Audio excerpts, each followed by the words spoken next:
Sebetulnya kalau kita jalankan tuntunan agama itu dengan sunnah-sunnah Rasulullah itu sangat sederhana, sangat simpel sekali. Bahkan kalau kita baca riwayat bagaimana Abu Bakar dikafani, beliau dikafani dengan gamis yang biasa beliau pakai. Ya, jadi makanya tadi tidak ada ketentuan harus kainnya warna putih. Termasuk yang warna putih ini juga, ya, termasuk kain warna putih ini bukan wajib. Hanya saja lebih afdal.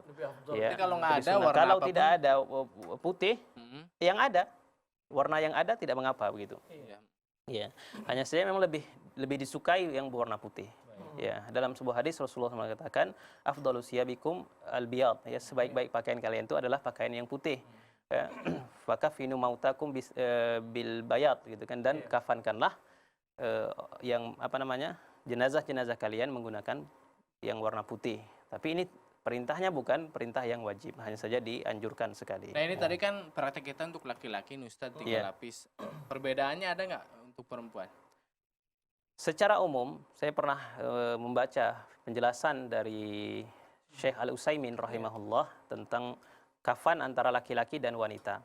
Memang ada hadisnya hadis marfu yang disandarkan kepada Rasulullah SAW yang menjelaskan tentang jumlah kafan bagi kaum wanita. Ya, dikatakan 5 lapis, yaitu 2 lapis kain dasar, baru ditambah sarung, baru ditambah gamis baju.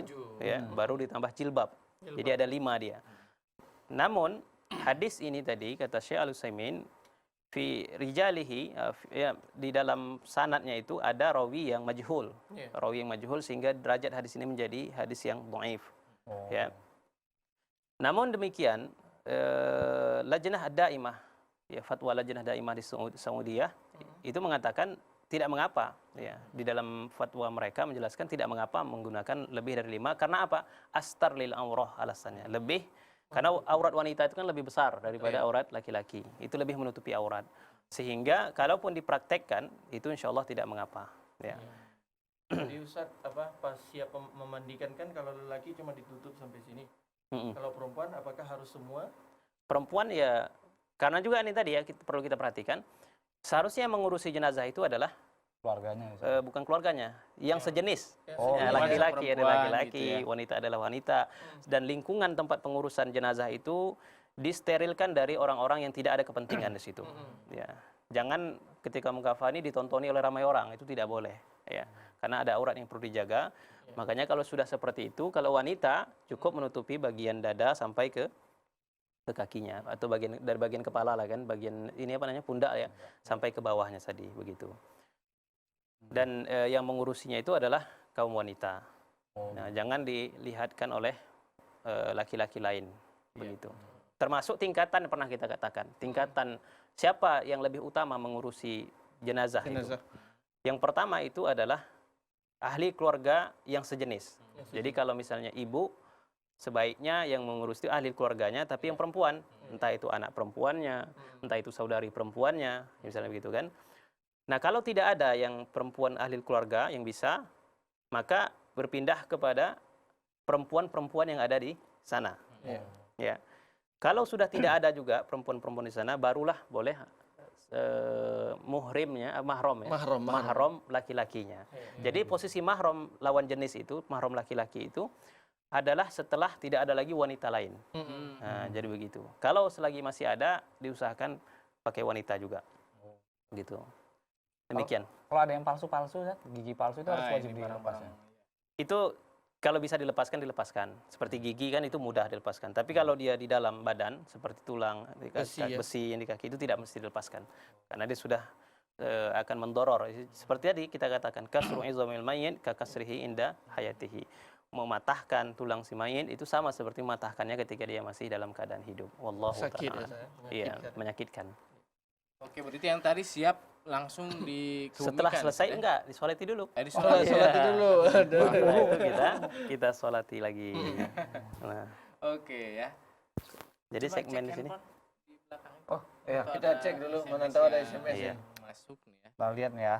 Apa nih? Ada hurufat-hurufat nggak yang masing di? Kayaknya nggak ada.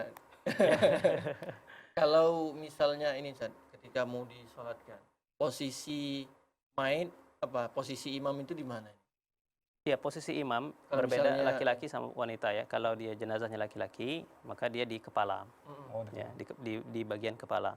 Kalau dia perempuan di bagian dada bagian dada gitu, sepantaran dada begitu. Itu saja posisinya, tidak ada masalah. Ada yang katanya saya pernah nonton sih film-film hantu. Oh, iya. Dulu.